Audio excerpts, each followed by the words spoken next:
had asked him to find someone from the school to write a diary about life under the Taliban for its Urdu website. A teacher or an older student. All the teachers had said no, but Mariam's younger sister Aisha, one of the older girls, had agreed.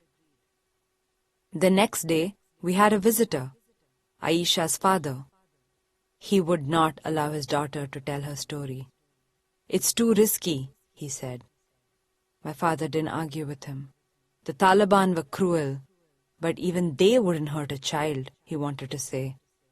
But he respected Aisha's father's decision and prepared to call the BBC with the bad news. I was only 11, but I said, "Why not me?" I knew he'd wanted someone older, not a child. I looked at my father's hopeful, nervous face. He had been so brave for speaking out. It was one thing to talk to national and local media, but this diary might be read by people outside Pakistan. It was the BBC after all. My father had always stood by me. Could I stand by him? I knew without even thinking that I could. I would do anything to be able to continue going to school. But first, we went to my mother. If she was afraid, I wouldn't do it. Because if I didn't have her support, it would be like speaking with only half my heart. But my mother agreed. She gave us her answer with a verse from the Holy Quran. "Falsehood has to die," she said, "and truth has to come forward." God would protect me, she said, because my mission was a good one. Many people in SWAT saw danger everywhere they looked, but our family didn't look at life that way. We saw possibility, and we felt a responsibility to stand up for our homeland. My father and I are the starry-eyed ones. Things have to get better, we always say. My mother is our rock. While our heads are in the sky, her feet are on the ground. But we all believed in hope. Speaking up is the only way things will get better, she said. I had never written a diary before and didn't know how to begin, so the BBC correspondent said he would help me. He had to call me on my mother's phone because, even though we had a computer, there were frequent power cuts in few places in Mingora with internet access. The first time he called, he told me he was using his wife's phone because his own phone had been bugged by the intelligence services. He suggested that I use a fake name so the Taliban wouldn't know who was writing the diary. I didn't want to change my name, but he was worried about my safety.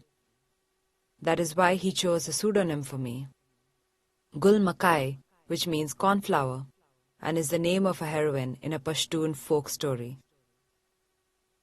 My first diary entry appeared on 3 January 2009, about 2 weeks before Fazlullah's deadline. The title was, "I Am Afraid." I wrote about how hard it was to study or to sleep at night with the constant sounds of fighting in the hills outside town, and I described how I walked to school each morning, looking over my shoulder for fear I'd see a Talib following me. I was writing from the privacy of my bedroom, using a secret identity, but thanks to the internet, the story of what was happening in SWAT was there for the whole world to see. It was as if God had, at long last, granted my wish for that magic pencil.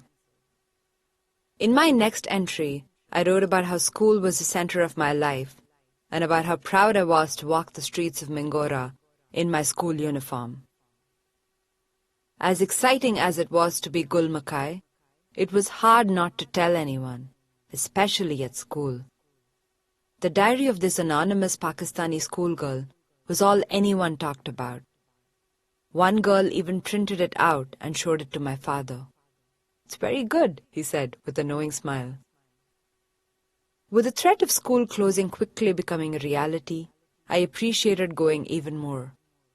In the days leading up to the last one, it was decided that wearing our uniforms was too dangerous, so we were told to dress in our everyday clothes. I decided I wasn't going to cover in fear of Fazlullah's wrath. I would obey the instruction about the uniform. But that day, I chose my brightest pink shalwar.